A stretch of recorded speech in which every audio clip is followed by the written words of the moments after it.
जय हिंद दोस्तों, मैं दिलीप कुमार। आज हम लोग पढ़ेंगे क्लास 10th के इतिहास का पहला पाठ। पहला पाठ है यूरोप में राष्ट्रवाद।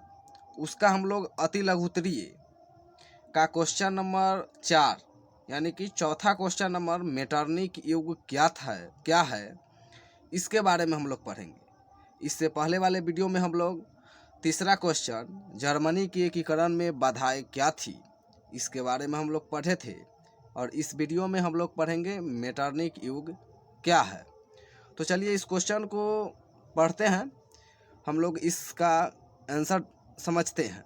तो इसका आंसर दिया हुआ है, यहाँ से हम लोग इसका आंसर देखेंगे, इससे इधर इसका अलग का आंसर है, इससे इधर यानी कि नेपोलियन जहाँ से लिखा हुआ है उसके बाद जो यह दिख रहा है लिखावट, ये सब मेटरनिक युग का ही आंसर है।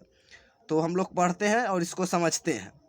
नेपोलियन के पतन के बाद, यानी कि कह रहा है नेपोलियन के जाने के बाद, पतन के बाद यानी कि जाने के बाद यूरोप की विजय शक्ति ऑस्ट्रेलिया की राजधानी वियना में 1815 में एकत्रित हुई। यानी कि कब एकत्र हुई? नेपोलियन के जाने के बाद, यूरोप से नेपोलियन के जाने के बाद यूरोप की विजय शक्तियाँ ऑस्ट्रेलिया की राजधानी वियना में 1815 में एकत्रित हुई, जिसका उद्देश्य यूरोप में पुनः उसी व्यवस्था को स्थापित करना था जिसे नेपोलियन के युद्ध और विजयों ने अस्त व्यस्त कर दिया था उस पन्ने में है।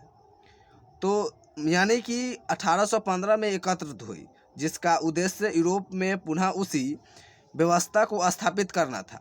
यानी कि नेपोलियन के आने से पहले जो व्यवस्था यूरोप में थी उसी व्यवस्था को फिर से नेपोलियन को जाने के बाद उसी व्यवस्था को स्थापित करना था, जिसे नेपोलियन के युद्ध में विजयों ने अस्त व्यस्त कर दिया था।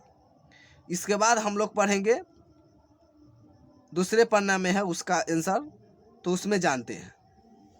तो इस पन्ना में उसके बाद है, था यहाँ पर लिखा हुआ है, ठीक है।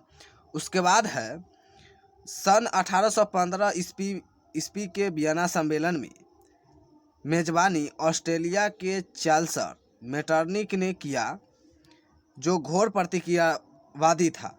यानी कि 1815 में जो वियना सम्मेलन में मेटरनिक ने जो किया था वह घोर प्रतिक्रियावादी था।